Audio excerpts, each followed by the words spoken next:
Okay, I'm Kevin Prevo, fifth generation farmer from Bloomfield, Iowa. We farm here in southeast Iowa with my two brothers and my dad.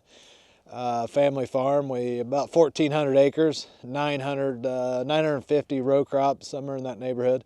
We've been 100% no-till and 100% cover crops. I think this is our 10th fall. We're doing corn, soybeans, rye, raising straw. We feed hogs for JBS, about 12,000 hogs on feed. And then we got about 150 cow-calf operation. We're standing in a past bean field that's going to corn. We'll apply manure here starting pretty soon, a couple days probably. The cover crop here is a wheat cover crop that we have in strips. There's two 10-inch rows with a 20-inch. We took one 10-inch row off a crust buster drill. We leave that 20-inch gap. That's where we will apply the hog manure, and that's where we will plant our corn directly on top of that hog manure. We have a globe on top that is getting the satellite GPS. You can see we got an AB line here that we have pre-established. When I drilled the wheat cover crop, we use this same AB line.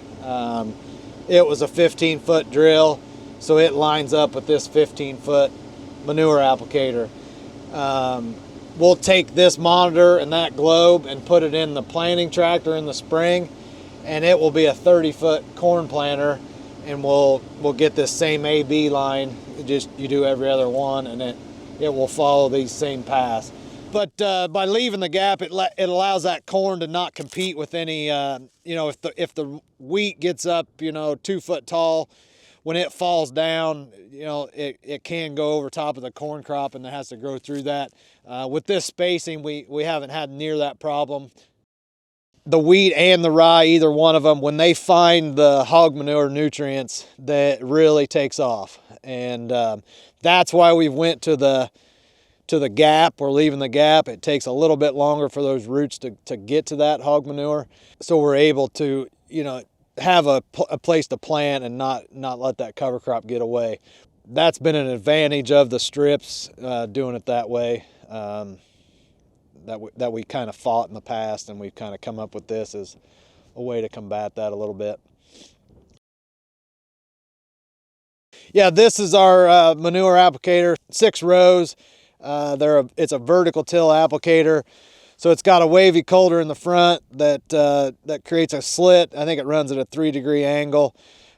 Shoots the manure in right behind it, and a closing wheel kind of throws the trash and a little bit of dirt back on top.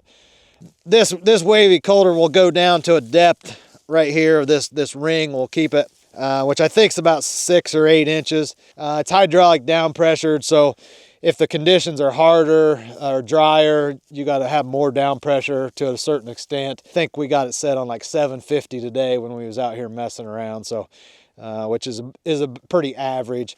The conditions are pretty good right now. It's a little bit tacky, so we're kind of waiting until the first of the week to start. But with this, we're applying about 3,000, 3,500 gallons is what we're shooting at, and usually our manure is that 50, 40, 40 range. So we're getting enough nutrients for the whole crop. We try to wait, until we usually don't apply any until this time of year. Soil temperatures, I don't know what they are today, but they're below 50 now. So we try to wait as long as possible and try to do it that way. We see less nitrogen loss going into the cover crop. Maybe not here in the fall, especially. That's why we wait till the temperatures are down. But we definitely see it in the spring. I think that cover crop finds that, doesn't allow that to leach out. I think the activity in the soil, it's cycling that nutrients back, so it might short it a little, but we're planting right on top of it. So really, it's sort of like starter fertilizer in a way, because we're putting that seed right on top of that manure. We're applying all of our nutrients this way as far as hog manure. We don't buy any fertilizer anymore. We side dressing 40 pounds for that practical farmer trial for the last 3 or 4 years. I think I've done that.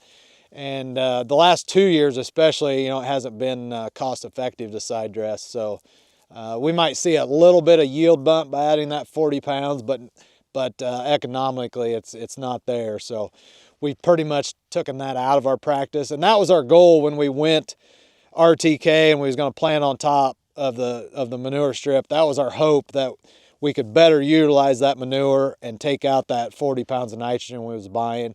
And I think it's working. So we're pretty much cutting that out. We'll still test some, here and there, but as a whole practice, we're pretty much out of that side dress. So, that saves us that $30–40 an acre, depending on the prices. So it's definitely a little bit, I guess. So.